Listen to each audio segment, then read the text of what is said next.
when I was president of the American Psychological Association, they tried to media train me. And an encounter I had with CNN summarizes what I'm going to be talking about today, which is the 11th reason to be optimistic. The editor of Discover told us 10 of them. I'm going to give you the 11th. So they came to me, CNN, and they said, Professor Seligman, would you tell us about the state of psychology today? We'd like to interview you about that. And I said, great. He said, but this is CNN, so you only get a soundbite. So, well, how many words do I get? I said, well, one. Cameras rolled, and she said, Professor Seligman, what is the state of psychology today? Good. Cut. That won't do. We'd really better give you a longer soundbite. Well, how many words do I get this time? Well, you get 2. Dr. Seligman, what is the state of psychology today? Not good.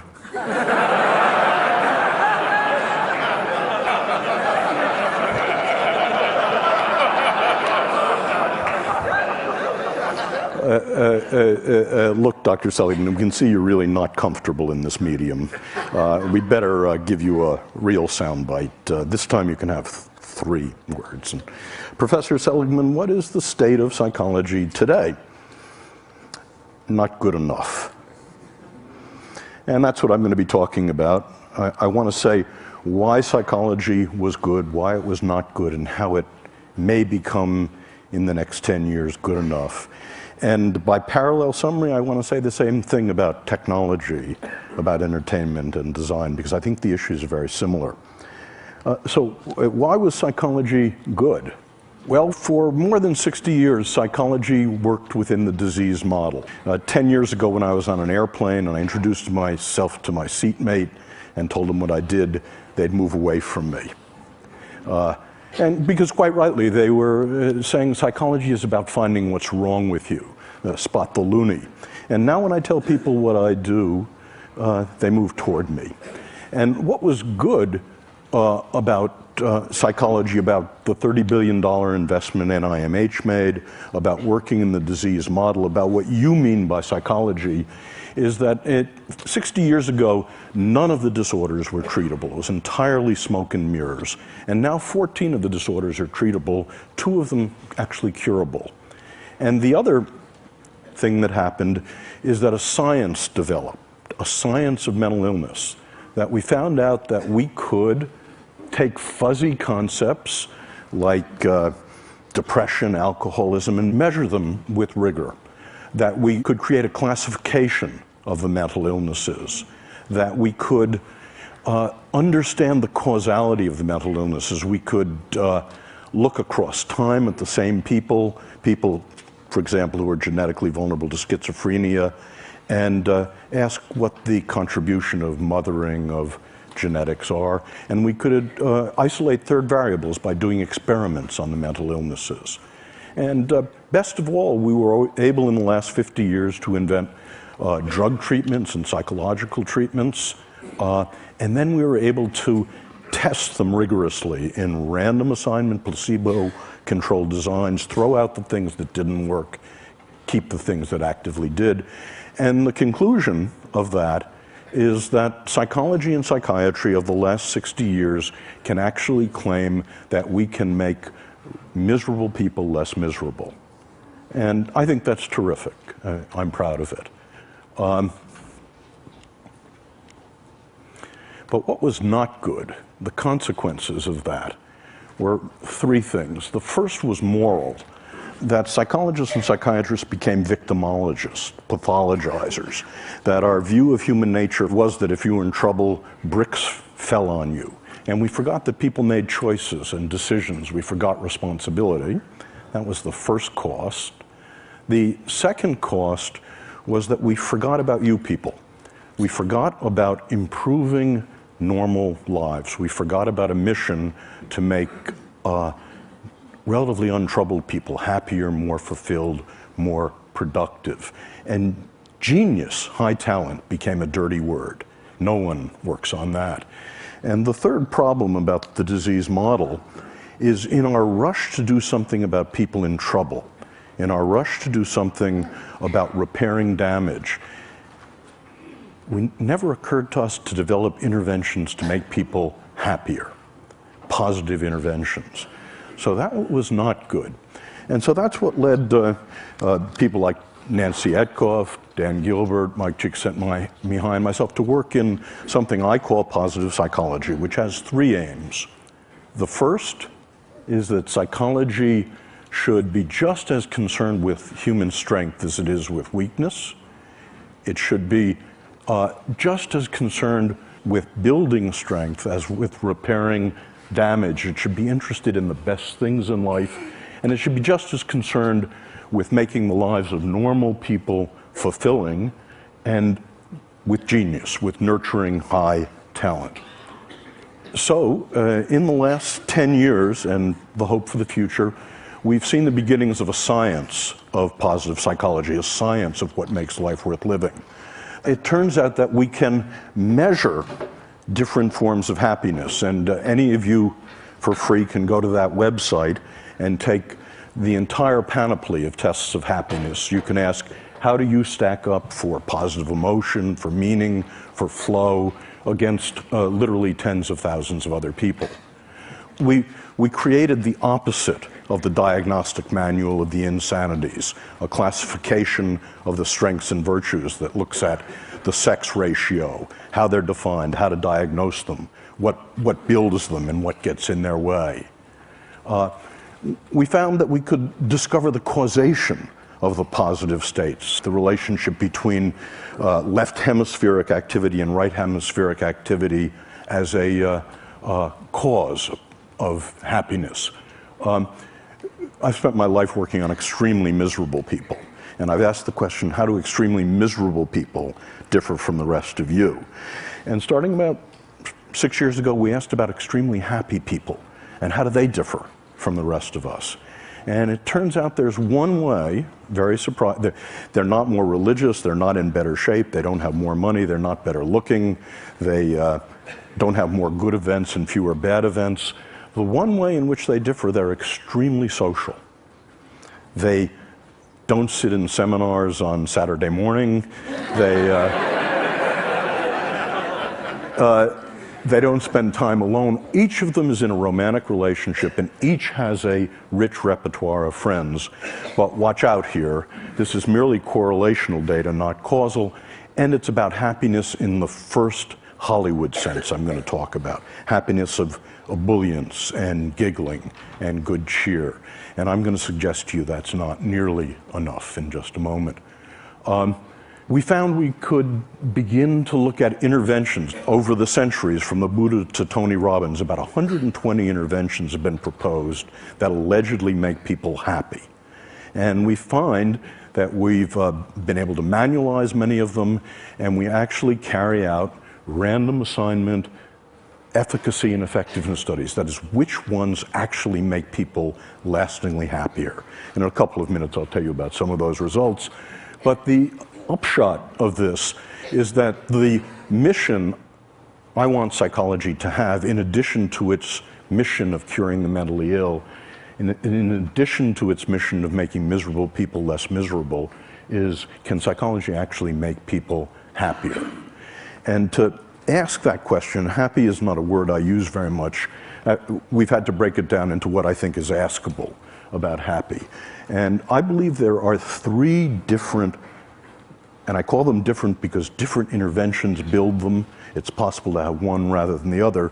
Three different happy lives. The first happy life is the pleasant life. This is a life in which you have as much positive emotion as you possibly can, and the skills to amplify it. The second is a life of engagement, a life in your work, your parenting, your love, your leisure. Time stops for you. That's what Aristotle was talking about. And third, the meaningful life. So I want to say a little bit about each of those lives and what we know about them. The first life is the pleasant life, and it's simply, as best we can find it, it's having as many of the pleasures as you can, as much positive emotion as you can, and learning the skills, savoring mindfulness, that amplify them, that stretch them over time and space. But the pleasant life has three drawbacks, and it's why positive psychology is not happyology, and why it doesn't end here. The first drawback is that it turns out the pleasant life, your experience of positive emotion, is heritable, about 50% heritable, and in fact, not very modifiable. So the different tricks that Mathieu and I and others know about increasing the amount of positive emotion in your life are 15 to 20% tricks, getting more of it. Second is that positive emotion habituates. It habituates rapidly, indeed. It's all like French vanilla ice cream. The first taste is 100%. By the time you're down to the sixth taste, it's gone. And as I said, it's not particularly malleable. And this leads to the second life. And I have to tell you about my friend Len to talk about why positive psychology is more than positive emotion, more than building pleasure. In two of the three great arenas of life, by the time Len was 30, Len was enormously successful. The first arena was work. By the time he was 20, he's an options trader. By the time he was 25, he was a multimillionaire and the head of an options trading company. Second, in play, he's a national champion bridge player. And, but in the third great arena of life, love, Len is an abysmal failure. And the reason he was that Len is a cold fish. Len is an introvert. American women said to Len when he dated them, "You're no fun. You don't have positive emotion. Get lost." And Len was wealthy enough to be able to afford a Park Avenue psychoanalyst who for 5 years tried to find the sexual trauma that had somehow locked positive emotion inside of him. But it turned out there wasn't any sexual trauma. It turned out that Len grew up in Long Island and he played football and watched football and played bridge. Len is in the bottom 5% of what we call positive affectivity. So the question is Len unhappy? And I want to say not. Contrary to what psychology told us about the bottom 50% of the human race in positive affectivity, I think Len is one of the happiest people I know. He's not consigned to the hell of unhappiness, and that's because Len, like most of you, is enormously capable of flow. When he walks onto the floor of the American Exchange at 9:30 in the morning, time stops for him, and it stops till the closing bell. When the first card is played, till 10 days later, the tournament is over, time stops for Len. And this is indeed what Mike Csikszentmihalyi has been talking about flow, and it's distinct from pleasure in a very important way. Pleasure has raw feels. You know it's happening. It's thought and feeling. But what Mike told you yesterday, during flow, you can't feel anything. You're one with the music. Time stops. You have intense concentration. And this is indeed the characteristic of what we think of as the good life. And we think there's a recipe for it, and it's knowing what your highest strengths are. And again, there's a valid test of what your 5 highest strengths are, and then recrafting your life to use them as much as you possibly can. Recrafting your work, your love, your play, your friendship, your parenting. Just one example. One person I worked with was a bagger at Gennardi's. Hated the job. She's working her way through college. Her highest strength was social intelligence. So she recrafted bagging to make the encounter with her the social highlight of every customer's day. Now, obviously she failed, but what she did was to take her highest strengths and recraft work to use them as much as possible. What you get out of that is not smiliness. You don't look like Debbie Reynolds, you don't giggle a lot. What you get is more absorption. So that's the second path. The first path, positive emotion. The second path is eudaimonia and flow. And the third path is meaning. This is the most venerable of all the happinesses traditionally. And meaning in this view consists of, very parallel to eudaimonia, it consists of knowing what your highest strengths are and using them to belong to and in the service of something larger than you are. Well, I mentioned that for all three kinds of lives, the pleasant life, the good life, the meaningful life, people are now hard at work on the question, are there things that lastingly change those lives? And the answer seems to be yes, and I'll just give you some samples of it. It's being done in a rigorous manner. It's being done in the same way that we test drugs to see what really works. So we do random assignment, placebo-controlled, long-term studies of different interventions. And just to sample the kind of interventions that we find have an effect. When we teach people about the pleasant life, how to have more pleasure in your life, one of your assignments is to take the mindfulness skills, the savoring skills, and you're assigned to design a beautiful day. Next Saturday, set a day aside, design yourself a beautiful day, and use savoring and mindfulness to enhance those pleasures. And we can show in that way that the pleasant life is enhanced. Gratitude visit.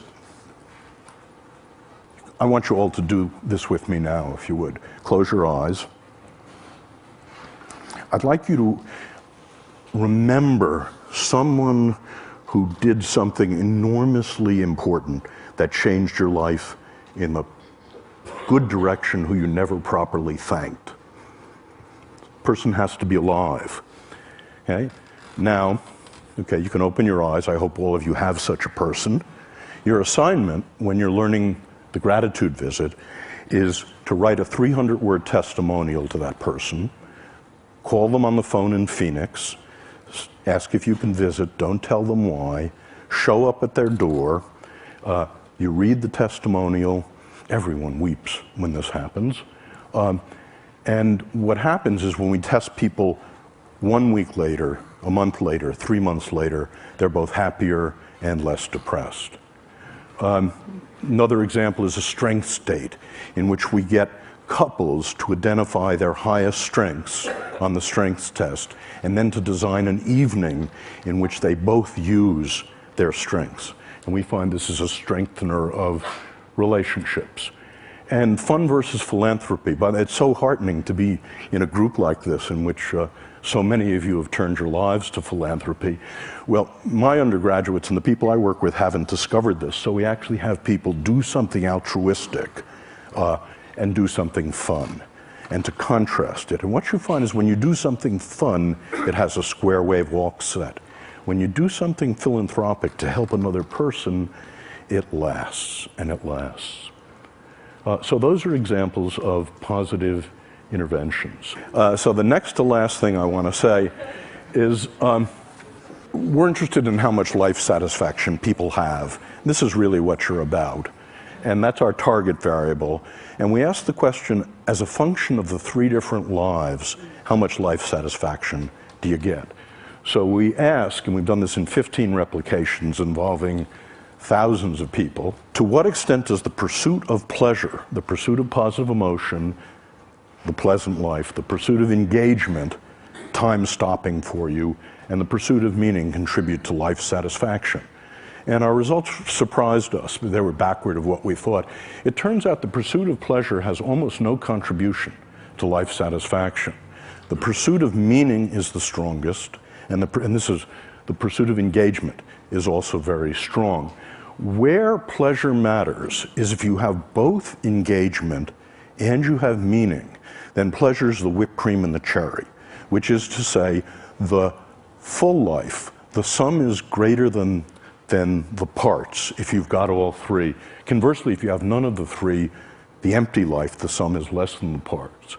And what we're asking now is, does the very same relationship, physical health, morbidity, how long you live, and productivity follow the same relationship? That is, in a corporation, is productivity a function of positive emotion, engagement, and meaning? Is health a function of positive engagement, of pleasure, and of meaning in life? And there is reason to think the answer to both of those may well be yes. So Chris said that the last speaker had a chance to try to integrate what he heard, and so this was amazing for me. I've never been in a gathering like this. I've never seen speakers stretch beyond themselves so much, which was one of the remarkable things. But I found that the problems of psychology seem to be parallel to the problems of technology, entertainment, and design. In the following way, we all know that technology, entertainment, and design have been and can be used for destructive purposes. We also know that technology, entertainment, and design can be used to relieve misery. And by the way, the distinction between relieving misery and building happiness is extremely important. I thought when I first became a therapist 30 years ago that if I could make someone, if I was good enough to make someone not depressed, not anxious, not angry, that I'd make them happy. And I never found that. I found the best you could ever do was to get to zero, that they were empty. And it turns out the skills of happiness, the skills of the pleasant life, the skills of engagement, the skills of meaning are different from the skills of relieving misery. And so the parallel thing holds with technology, entertainment, and design, I believe. That is, it is possible for these three drivers of our world to increase happiness, to increase positive emotion, and that's typically how they've been used. But once you fractionate happiness the way I do, not just positive emotion, that's not nearly enough. There's flow in life and there's meaning in life. As Laura Lee told us, design, and I believe entertainment and technology, can be used to increase meaning engagement in life as well. So in conclusion, the 11th reason for optimism, in addition to the space elevator, is that I think with technology, entertainment, and design, we can actually increase the amount of tonnage of human happiness on the planet. And if technology can, in the next decade or two, increase the pleasant life, the good life, and the meaningful life, it will be good enough. If entertainment can be diverted to also increase positive emotion, meaning, eudaimonia, it will be good enough. And if design can increase positive emotion, eudaimonia, and flow, and meaning, what we're all doing together will become good enough. Thank you.